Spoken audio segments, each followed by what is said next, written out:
Welcome to the Sports on Prime. I'm Gary Al Smith. Today we have news from FIFA involving a Ghanaian and also a quick update on the GACA G8 plus what's happening between Manchester United and Stoke. One of them is in a lead, and we will do a bit of that as well. Thank you for your time. First of all, several months ago, you might recall that Ghanaian referee Joseph Lamptey went to the Court of Arbitration for Sport in order to appeal an earlier decision by World Football's governing body, FIFA, to ban him for life. This was after FIFA said that decisions he had made in a crucial World Cup qualifier between South Africa and Senegal down south were very bad and hinted that betting was involved. Well, today we have a confirmation. Here's a report by Asari Bediako of our desk.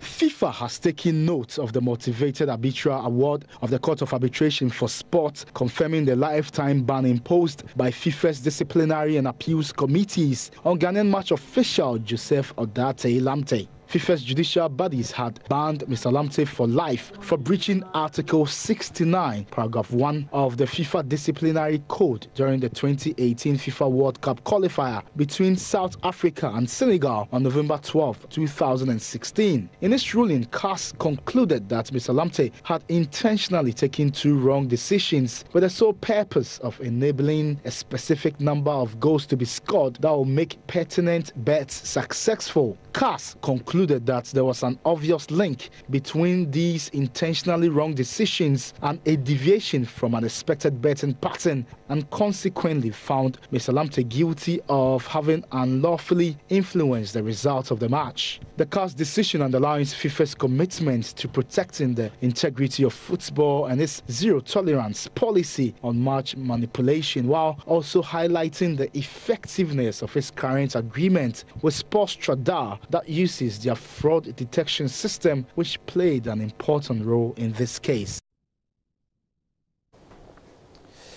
Still about Ghana football, and as you know, the Ghana League Clubs Association's pre-season tournament, the G8, is still ongoing.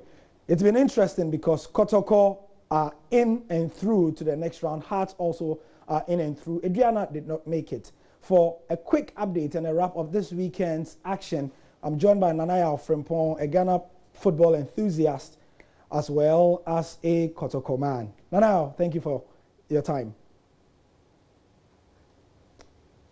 Hello, Nanaya, thank you for your time.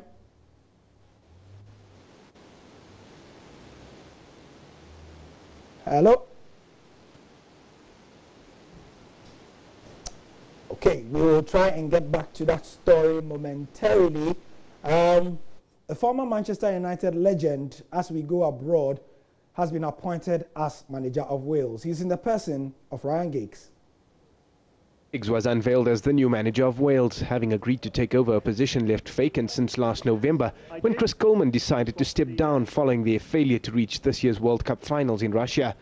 The Manchester United legend won 64 caps for his country, and this will be his first full managerial role, although he was caretaker manager of United at the end of the 2013-2014 Premier League season, following the sacking of David Moyes. So many times it's been said that, if you've had a good career as a player, doesn't necessarily mean you're going to be a good manager, but I think that's down to the individual. I'll do exactly what I did when I was a player, professional, give it my all, and enjoy it as much as I can. I've got a great group of players to work with.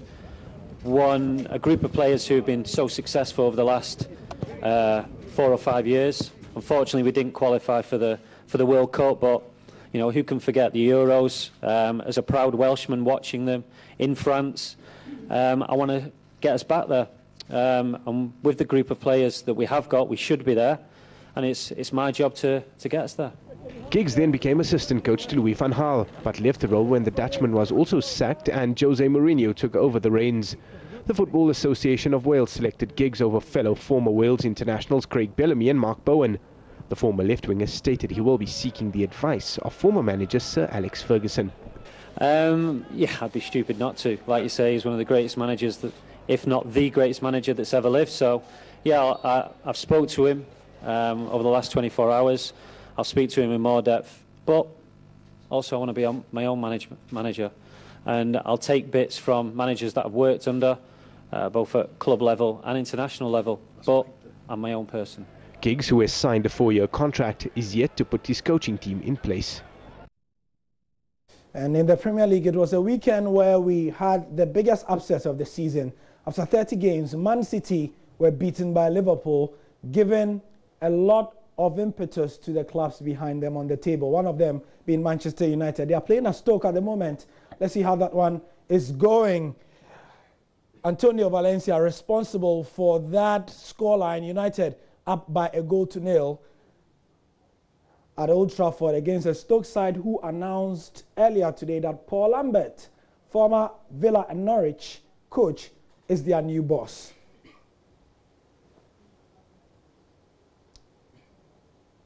Let's try one more time to see if the Gremlins have gotten off our lines. Nanaya Frimpong, who we were speaking to earlier about the GACA G8. Hello, Nanaya, can you hear me now?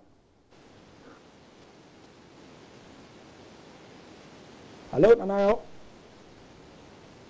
All right, so unfortunately we have to speak to him later for an update on the G8. 10:30, we have the football show that will have us looking at all the highlights from the weekend's games, plus, of course, today's Man United versus Stoke game. Myself and Selwyn Saki will be here, plus your calls. I'm Gary Al Smith. I'll see you in a bit.